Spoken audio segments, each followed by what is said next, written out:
할렐루야. 오늘 참 좋은 날입니다. 하나님께서 우리를 통하여 늘 영광 받기를 기뻐하시고 우리 예배를 통하여 친히 영광 받아 주신 줄로 믿습니다. 하나님은 하나님 앞에 영광 돌리는 우리들을 기억하시고 거룩한 주일을 통하여 예배하신 하늘의 신령한 복과 땅의 기름진 복을 받아서 한 주간도 일상 속에서 하나님의 나라를 침노하고 그 나라를 살아가는 우리 모두가 되기를 주의 이름으로 축원합니다. 옛날에 거북이를 아주 사랑하는 토끼가 있었습니다. 이 토끼는 그 누구보다 거북이를 사랑했습니다. 거북이는 이 토끼는 하루는 거북이에게 다가와서 나와 함께 달리기, 경주를 하자, 시합을 하자라고 제안을 했습니다. 거북이가 선뜻 제안에 응했습니다. 그래서 토끼와 거북이와 토끼가 경주를 하게 되었습니다. 출발 신호와 함께 우리가 잘 알다시피 토끼는 솜살같이 거북이와 비교할 수 없을 정도로 빠르게 달려갔습니다. 그러면서 이 토끼가 산 언덕 마루에까지 올라갔습니다.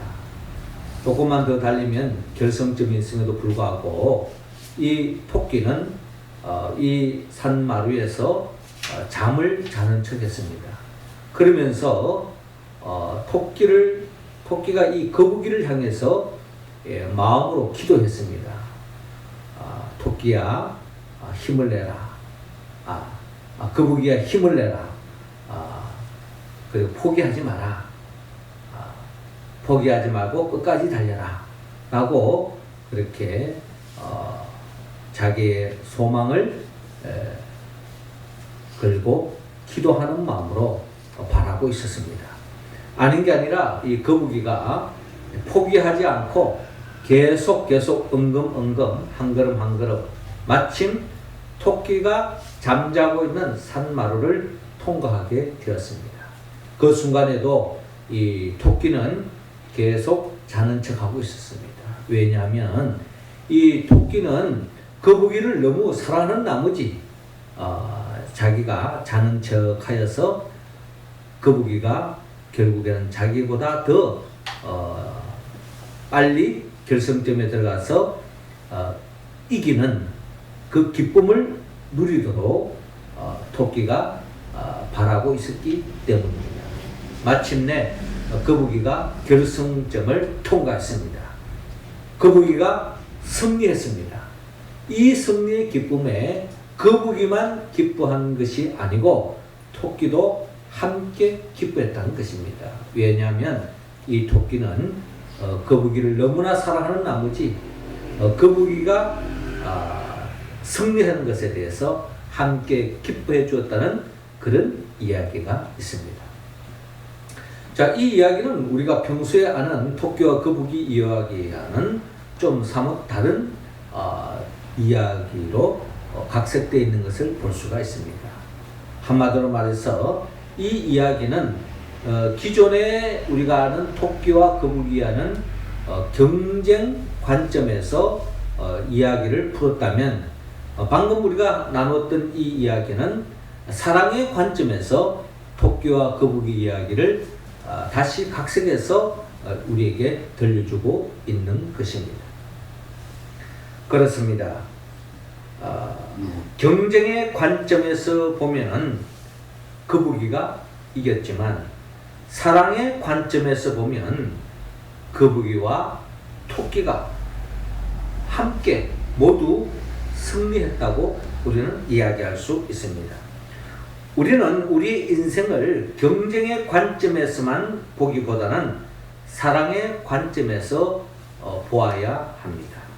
사랑의 관점으로 인생을 바라보고 살아갈 때에 이 세상은 하나님의 나라가 점점 더 가까워집니다. 사랑이 있는 곳에 생명이 살아 숨쉬고 또한 하나님의 나라가 열리기 때문입니다. 톨스토이는 인간은 무엇으로 사는가 하는 짧은 이야기를 통하여서 결국 사람은 사랑으로 산다 라고 역설한 바가 있습니다. 20세기에 대표하는 신경과 의사이며 심리학자인 지그문트 프로이드도 그런 이야기하기를 인생에 있어서 가장 중요한 것이 사랑이다 라고 이야기한 바가 있습니다. 아닌 게 아니라 사도 바울도 고린도 전서 13장 13절을 통하여 믿음, 소망, 사랑 세 가지는 항상 있을 것인데 그 중에 제일은 사랑이다 라고 그는 강조했습니다. 이것은 사도 바울의 생각이 아니라 결국 하나님 아버지께서 사도 바울을 통하여서 우리에게 들려주신 말씀입니다. 믿음, 소망, 사랑 이 세 가지는 항상 있을 것인데 그 중에 제일은 사랑이다. 그렇습니다. 인생에 가장 중요한 것이 사랑이라는 겁니다. 자, 그런데 문제는 무엇을 사랑하느냐, 즉 누구를 사랑하느냐 하는 것입니다. 사랑은 참 좋은 이야기인데 누구를 사랑하느냐, 무엇을 사랑하느냐에 따라서 우리의 삶이 결국 천국과 같은 삶을 살 수도 있는가 하면은 지옥과 같은 삶을 살 수도 있다. 오늘 성경 본문에서 예수님은 경쟁의 관점에서 끊임없는 시기와 질투와 논쟁에 빠져있는 바리새인과 사두개인들을 향하여 사랑과 희락과 화평이 넘치는 하나님의 나라 천국을 살기 위해서는 우리가 누구를 사랑해야 하는가? 누구를 사랑해야 하는가? 구체적으로 주님은 오늘 성경 본문을 통하여 우리에게 말씀하고 있습니다. 그렇습니다. 우리는 누구를 사랑하느냐? 거기에 하나님의 나라를 사느냐? 지옥과 같은 인생을 살아가느냐? 갈림길에 놓인다는 것입니다. 먼저 하나님은 우리 모두가 하나님의 나라로서 천국을 살기 위해서는 오늘 본문 37절을 통하여서 먼저 하나님을 사랑하라고 말씀하고 있습니다. 37절 우리 같이 한번 읽어볼까요? 시작. 예수께서 이르시되 내 마음을 다하고 목숨을 다하고 뜻을 다하여 주 너희 하나님을 사랑하라 하셨으니 아멘. 자, 오늘 본문 34절을 보니까 이렇게 시작하고 있죠. 예수께서 사두개인들로 대답할 수 없게 하셨다함을 바리새인들이 듣고 모였는데 그 중에 한 율법사가 예수를 시험하여 묻되라고 기록되어 있습니다. 우리는 이 말씀을 통하여 사두개인들이나 이 바리새인들, 자칭 하나님을 잘 믿는다고 여겨지는 사람들이 공통적으로 예수님에 대하여 곱지 않는 시선으로 바라보고 있는 현실을 오늘 본문을 통하여 우리는 헤아릴 수가 있습니다. 이 바리새인 중에 이 율법사는 예수를 시험하고 있다라는 겁니다. 시험하는 마음으로 36절에 이렇게 질문하고 있습니다. 선생님, 율법 중에서 어느 계명이 크니까? 많은 계명이 있는데 그 중에 가장 중요한 계명이 뭐냐라고 묻고 있습니다. 이 질문은 지금 율법사가 몰라서 지금 묻는 게 아니에요. 예수님을 시험하기 위해서, 넘어뜨리기 위해서, 올무를 걸기 위한 관점에서 접근하고 있는 것입니다. 그때 예수님께서 말씀하십니다. 37절에 내 마음을 다하고 목숨을 다하고 뜻을 다하여 주 너희 하나님을 사랑하라 라고 주님께서 말씀합니다. 그러니까 가장 큰 계명은 마음을 다하고 목숨을 다하고 뜻을 다하여서 주 너희 하나님을 사랑하라 라고 주님께서 말씀하고 있습니다. 마음을 다하고 목숨을 다하고 뜻을 다한다는 것은 대충 사랑하라는 뜻이 아니라 최선을 다하였어. 주어진 상황 속에 최선을 다하였어. 하나님을 사랑하라 하는 것이 바로 주님의 바람이요 하나님의 뜻이다 라는 것입니다.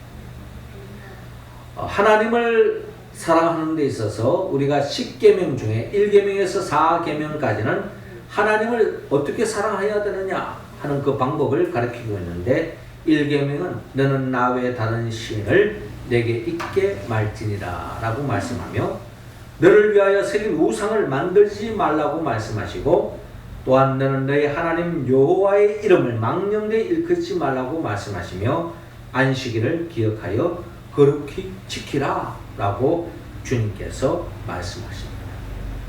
즉 하나님을 사랑하는 방법을 가르치고 있다. 주님은 마음을 다하고 목숨을 다하고 뜻을 다하고 주 너희 하나님을 사랑하라. 우리가 주일 예배를 드리는 것도 하나님을 사랑하는 마음에서 나온 것입니다. 하나님은 우리의 그 마음을 헤아리시고 기뻐하시고 축복해 주시라 믿습니다. 하나님은 우리를 향하여 마음을 다하고 목숨을 다하고 뜻을 다하여 하나님을 사랑하라 라고 말씀하셨지만 그러면 하나님은 우리를 얼마나 사랑하고 있느냐? 그 사랑을 모른다면 우리는 진정 하나님을 사랑할 수 없을 것입니다. 하나님의 사랑은 예수 그리스도를 통하여 그대로 우리가 드러날 수 있습니다. 예수님은 하나님이 우리를 얼마나 사랑하셨는가를 예수님의 그 삶을 통하여 보여주고 있습니다. 예수님이 친히 인간의 몸으로 오셔서 인간의 모든 죄를 대신 짊어지고 인간을 구원시키기 위하여 영생으로 이끌기 위하여 참된 복을 안겨주기 위하여 십자가에 우리의 죄를 대신 짊어지고 못 박혀 죽기까지 우리를 사랑하셨다. 아마 하나님 우리를 대충 사랑했다면 인간의 몸으로 이 땅에 오실 필요도 없을 것이고 십자가에 못 박혀 죽는 사건도 없었을 것입니다. 우리를 마음을 다하고 목숨을 다하고 뜻을 다하여 사랑하셨기 때문에 십자가에 못 박혀 죽기까지 하나님은 우리를 사랑하셨다. 우리도 그 사랑을 입은 자로 그 사랑을 깨달은 자는 진정 하나님을 대충 사랑하는 것이 아니라 목숨 걸고 내 생명 바쳐 나의 가장 소중한 것을 들여서 하나님을 사랑해야 되는 것이 마땅하다 하는 것입니다. 우리의 믿음의 선배들의 모습을 보면 다 그와 같은 길을 걸어갔습니다. 특별히 우리가 구약의 노아의 인생을 들여다보면요, 노아와 그의 가족들은 하나님의 명령을 따라 방주를 짓는 데에 어떻게 보면 노아가 일평생토록 방주를 짓는 데에 그가 전심전력을 한 것을 볼 수가 있습니다. 노아가 할 일이 없어서 또 생계창으로 방주를 지은 것이 아닙니다. 하나님의 명령을 따라서 그 명령에 준행하고자 하나님을 사랑하는 마음으로 하나님의 말씀대로 방주를 지었다는 겁니다. 그 당시에 절대다수의 많은 사람들은 다 세상 재미에 빠져 있었습니다. 무엇을 먹을까? 무엇을 마실까? 무엇을 입을까? 또 이 세상에 좋다고 하는 그 무엇을 가지기 위해서 세상에 빠져서 세상 것을 붙잡기 위해서 몸부림쳤던 것이 그 시대적인 사람들의 모습이었고, 그 시대 속에서의 가장 즐거움과 자신의 행복을 추구하기 위해서 그들은 각자 자기 길로 걸어갔던 것입니다. 그러나 노아와 그의 가족은 전적으로 하나님을 사랑하기 때문에 하나님의 명령이 떨어진 그 순간부터 순종의 길로 걸어갔다라는 것입니다. 그 하나님의 명령에 철저하게 순종하고 사랑하는 마음으로 지켰을 때에 그 결과가 어떻게 됐느냐? 노아와 그의 가정이 진정한 구원의 반열에 서게 되었고, 또한 노아의 그 과정을 통해서 이 땅의 많은 피조물이 물의 심판에서 쓸려가지 않고 생명을 보존하는 하나님의 창조 질서가 보존되어지는 그와 같은 역사가 일어나는 것을 바라볼 수 있습니다.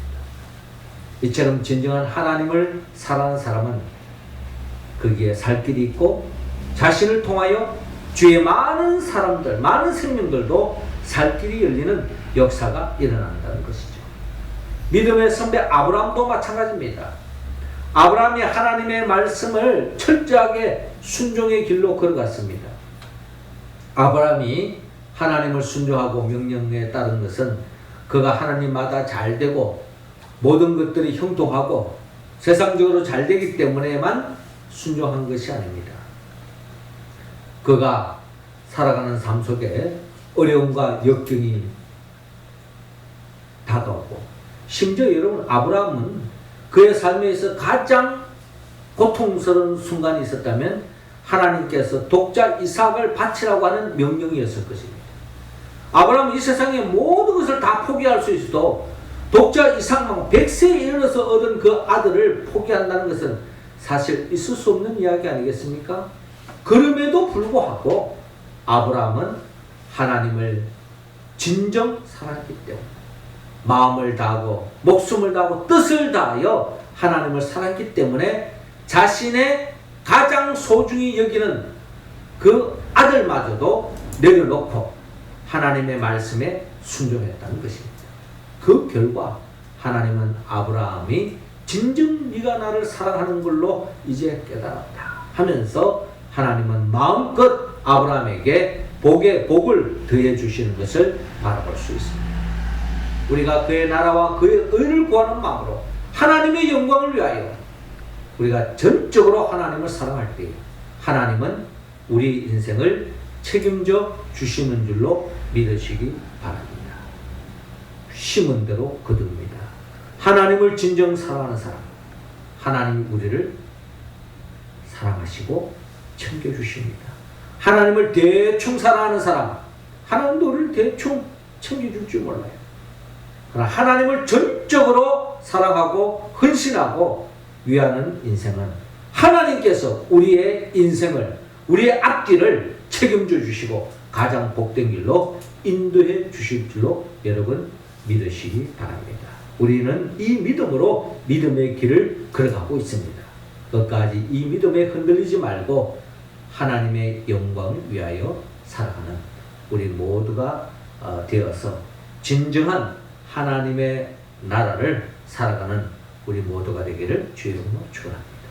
이어 주님은 오늘 본문 39절을 통하여 우리가 사랑하되 누구를 사랑하느냐? 이웃을 사랑하라고 주님께서 말씀합니다. 39절 여러분들 한번 읽어주시기 바랍니다. 시작. 둘째도 그와 같으니 내 이웃을 내 자신같이 사랑하라 하셨으니. 아멘. 이어 주님은 39절에 둘째도 그와 같으니 내 이웃을 내 자신같이 사랑하라 라고 주님께서 말씀하십니다. 이 두 계명이 온 율법과 선지자의 강령이니라. 율법을 통하여 선지자를 통하여 하나님이 모든 인생들에게 던져주는 메시지가 바로 이거라는 겁니다. 하나님을 사랑하고 내 이웃을 내 자신같이 사랑하라 라는 것이 바로 하나님 아버지의 명령이요 우리가 지켜야 할 가장 큰 계명이라는 것입니다. 십계명을 통해서 이웃을 사랑하는 방법을 우리에게 가르쳐주고 있는데, 내 부모를 공경하고 살인하지 말고 간음하지 말고 도적질하지 말고 내 이웃에 대하여 거짓 증거하지 말고 내 이웃의 집을 탐내지 말라라고 말씀하고 있습니다. 그러면서 예수님은 누가복음 10장을 통하여서 선한 사마리아의 비유를 통하여 진정한 이웃이 누구인가를 우리에게 말씀하고 있습니다. 어떤 사람이 내 이웃이 누구입니까? 이웃을 사랑하라고 했는데 내 이웃이 누굽니까? 라고 질문한 적이 있어요. 그때 예수님께서 선한 사마리아의 비유를 들어주고 있습니다. 그 비유를 통하여 예수님은 우리 이웃이란 누구인가? 우리의 도움에 손길이 필요한 사람, 나보다 어려움에 처한 사람, 나의 도움이 필요한 손길, 나의 도움이 필요한 사람, 나의 배려가 필요한 사람, 나의 힘이 필요한 사람, 그 사람에게 도와주고 배려하는 것, 그것이 바로 하나님이 기뻐하는 일이요, 그게 하나님의 나라의 기쁨을 얻을 수 있다라는 것입니다. 그러므로 우리 주위에 나의 도움의 손길이 필요한 사람, 그런 사람을 우리가 간과하지 말고 그들에게 다가가서 그들에게 힘이 되어주고 그들을 격려하고 또 그들을 위해서 기도하고 또 가진 것을 나눔으로 인할 때에 하나님의 나라가 열릴 줄로 믿습니다. 뿐만 아니라 주님은 우리의 도움의 손길이 필요한 사람만이 이웃이 아니라 주님은 누가복음 또한 10장 43절 이하를 보면은 우리의 이웃에 대하여 말씀하시기를 내 이웃을 사랑하고 내 원수를 미워하라 하였다는 것을 너희가 들었으나 나는 너희에게 말하노니 너희 원수를 사랑하며 너희를 박해하는 자를 위하여 기도하라 라고 말씀하고 있습니다. 마태복음 5장 43절에 보면은 결국 우리의 이웃은 우리의 도움이 손길이 필요한 사람, 또 정서적으로 내가 뭔가 도와줘야 되고 또 그 사람을 위하는 마음도 포함되어지지만은 심지어 우리를 미워하고 박해하는, 그래서 정서적으로 감정적으로 와닿지 않는 사람, 심지어 나를 박해하는 사람, 그런 사람도 나의 이웃의 범위에 들어간다고 주님은 말씀하고 있습니다.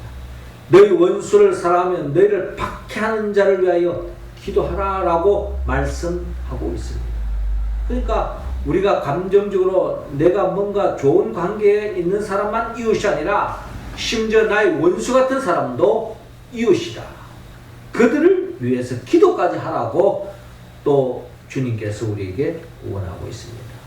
그러므로 우리의 이웃의 범위가 굉장히 확대되어 있는 것을 주님의 말씀을 통하여 헤아려 볼 수가 있습니다. 궁극적으로 내 이웃을 내 자신같이 사랑하라. 여러분, 우리도 우리 자신을 들여다볼 때요, 내가 자랑스럽고 내가 사랑스럽고 내가 참 대단해 보일 때도 있지만 사실 내가 내 자신을 바라볼 때 참 초라해 보일 때가 있고 내 자신이 참으로 내가 왜 이러지? 내가 왜 이럴까? 내가 왜 이 정도밖에 되지 못하나? 하는 생각이 들 때가 있어요. 그럼에도 불구하고 그런 나를 배척할 수 없잖아요.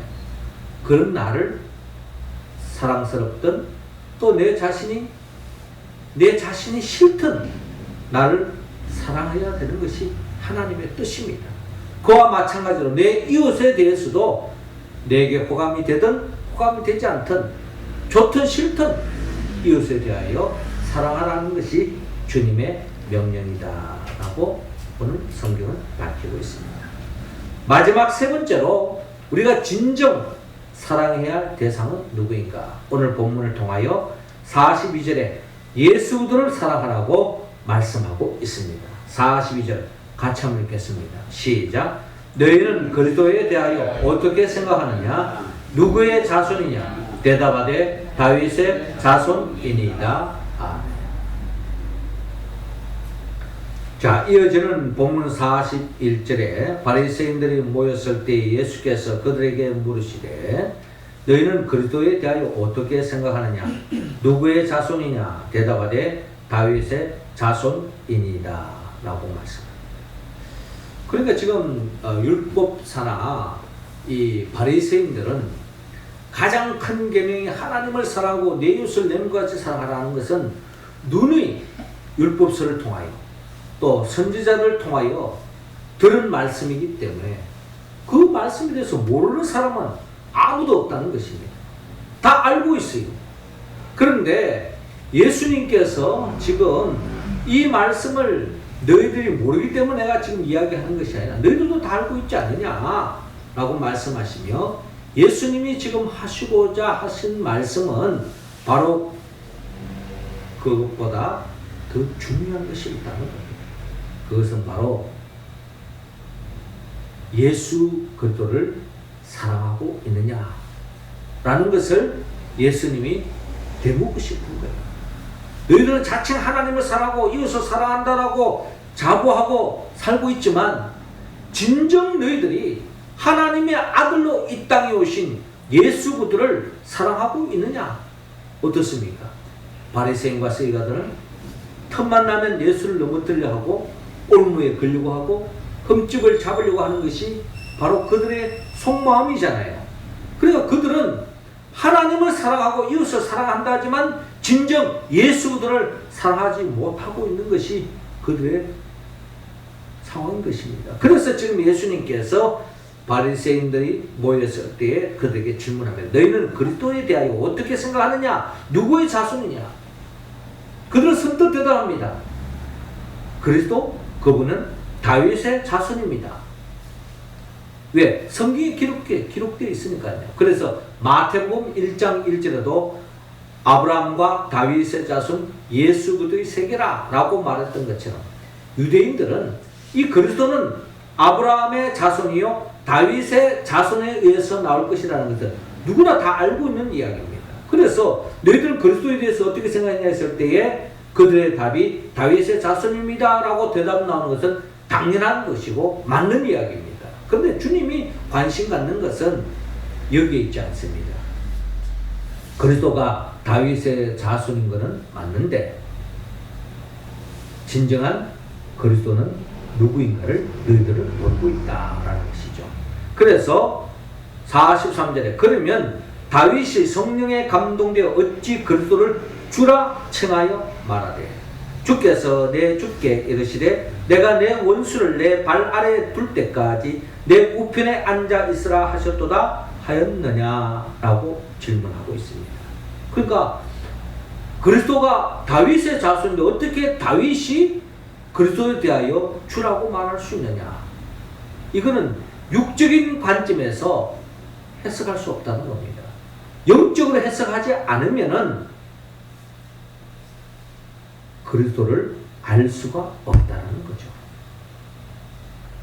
시편 110편 1절에 여호와께서 내 주께 말씀하시기를 내가 내 원수들을 내 발판이 되게 하기까지 너는 내 오른쪽에 앉아 있으라 하셨도다. 즉 그리스도가 바로 하나님이시오 하나님의 아들임을 밝히고 있습니다. 마태복음 22장 42절에 다윗이 그리스도를 주라 칭하였은즉 어찌 그의 자손이 되겠느냐라고 주님께서 말씀합니다. 그러니까 이거는 육적으로 해결을 할 수 없는 이야기라는 거죠. 그러면서 46절에 한마디도 능히 대답하는 자가 없고 그날부터 감히 그에게 묻는 자도 없더라 라고 말씀합니다. 이 말씀의 의미는 결국 그리스도는 다윗의 자손일 뿐만 아니라 하나님의 아들이심을 주님께서 친히 밝히고 있다는 겁니다. 그러니까 성령의 도움이 없이는 예수를 그리스도라고 고백할 수 없다는 거죠. 그래서 사도 바울은 로마서 1장 3절 4절을 통하여 그의 아들에 관하여 말하면 육신은 다윗의 혈통에서 나셨고 그래서 예수를 다윗의 자손이라고 말하는 건 맞는 이야기라는 겁니다. 그러나 성결의 영으로 영적으로 간구했을 때는 예수를 그리스도라고 고백할 수 없는 거죠. 그러니까 성령의 관점에서 본다면 예수 그리스도는 죽은 자들 가운데서 부활하여 능력으로 하나님의 아들로 선포되셨으니 곧 우리 주 예수 그리스도시니라. 사도 바울은 예수가 그리스도이심을 그는 고백하고 있는 것을 바라볼 수 있습니다. 그런데 여러분도 잘 아다시피 사도 바울이 사도가 되기 전에 그의 이름은 사울이었습니다. 사울일 때 그는 바리새인 중에 바리새인이었어요. 그래서 예수를 알지 못했습니다. 그래서 예수를 박해할 뿐만 아니라 예수 믿는 자들을 박해하는데 앞장섰던 것이 바로 사울이었던 것입니다. 그런데 그가 다메섹 도상에서 빛으로 부활하신 주님을 만남으로 인하여서 그가 예수가 그리스도임을 뒤늦게 깨닫게 된 것입니다. 그래서 사도 바울은 그 후로부터 예수를 그리스도라고 증거하고 유대인들에게나 이방인들에게 증거하기 위해서 로마서를 통해서 그는 하나님의 아들이요 예수 그리스도임을 그는 증거하는 자리로 나가게 되었습니다. 지금도 유대인들은 예수 그리스도를 믿지 않습니다. 예수 그리스도를 믿지 않는다는 것은 결국 진정한 하나님의 나라를 살 수 없다는 겁니다. 그들은 하나님을 사랑합니다. 이웃을 내 몸같이 사랑한다고 이야기합니다. 그러나 진정 예수 그리스도를 사랑하지 못하는 사람은 하나님의 나라를 살 수 없다는 것입니다. 그렇게 볼 때에 우리는 이미 예수 그리스도를 믿고 예수 그리스도를 사랑하고 있다는 것은 우리는 가장 큰 복을 받은 줄로 여러분 믿으시기 바랍니다. 영적으로 가장 큰 복을 받았어요.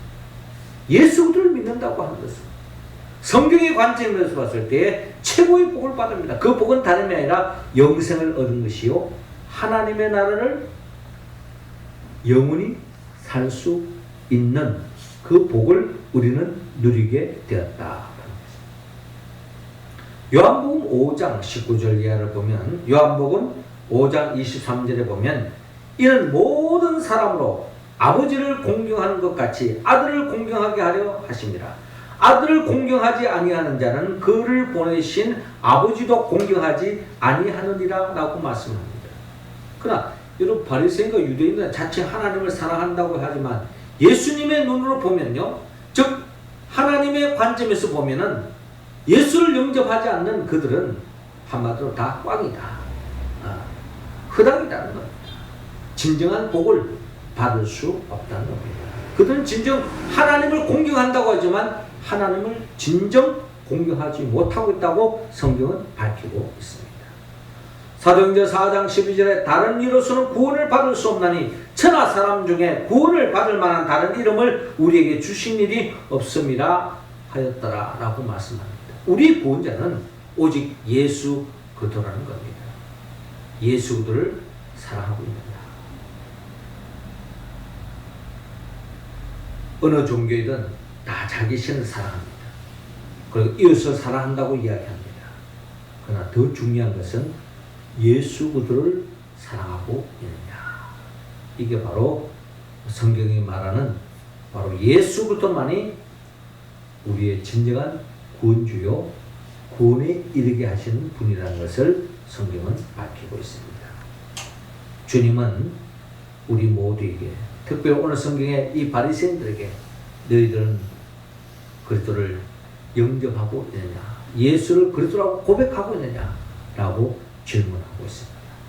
사랑하는 성도 여러분, 하나님은 우리 모두가 우리 일상 속에서 하나님 나라를 충만히 살기를 원합니다. 그러기 위해서는 마음을 다하고 목숨을 다하고 뜻을 다하여 하나님을 사랑하라. 이어 내 이웃을 내 몸과 같이 사랑하라. 더 중요한 것은 예수 그리스도를 사랑하라고 성경을 통하여 분명히 밝히고 있습니다. 어떻습니까? 우리는 이 말씀에 응답할 수 있습니까? 응답하고 있습니까? 우리가 이 말씀에 온전히 응답하기 위해서는, 고백하기 위해서는 우리는 성령의 도움을 받아야 합니다. 성령의 도움을 받지 않고는 진정 하나님을 사랑할 수 없고 이웃을 내 몸같이 사랑할 수 없고 진정 예수를 그리스도라고 고백하며 사랑할 수 없다는 겁니다. 성령의 도움이 필요합니다. 성령은 예수 그리스도의 영입니다. 예수는 누구죠? 예수는 우리를 위하여 친히 천지 만물을 창조하시고 인간의 몸으로 오셔서 우리의 죄를 대신 짊어지고 십자가에 못 박혀 죽으시고 부활하시고 성천하시고 지금도 하나님 보좌 우편에서 성령을 간구하는 자에게 성령을 주셔서 그 성령의 도우심으로 예수를 그리스도라고 고백하고 하나님을 사랑하고 내 이웃을 내 몸같이 사랑하는 우리들을 진정한 하나님의 나라로 영원히 인도하게 하여 장차 재림하여 오실 그 예수 그리스도 그분의 영 보혜사 성령의 도움을 입을 때만이 우리는 진정 주의 말씀에 응답하여 하나님의 나라의 백성이 될 수 있다는 것입니다. 우리 모두가 성령 충만함을 받아서 진정 하나님을 사랑하고 이웃을 내 몸같이 사랑할 뿐만 아니라 무엇보다도 예수를 그리스도라고 고백함으로 참된 복을, 참된 구원을 얻는 우리 모두가 되기를 주의 이름으로 축원합니다. 기도드리겠습니다. 하늘에 계신 우리 아버지, 이 시간 우리 각자 한 사람 한 사람에게 성령의 기름을 부어 주옵시고 성령 충만함으로 예수를 그리스도로 고백할 뿐만 아니라 진정 하나님을 사랑하고 내 이웃을 명같이 사랑함으로 일상 속에서 하나님의 나라의 백성으로 살아가기 부족함이 없도록 인도하여 주옵시고 하나님의 나라의 그 기쁨과 행복을 충만히 누리며 살아가는 우리 모두가 되게 하옵소서. 예수님의 이름으로 기도드리옵나이다. 아멘.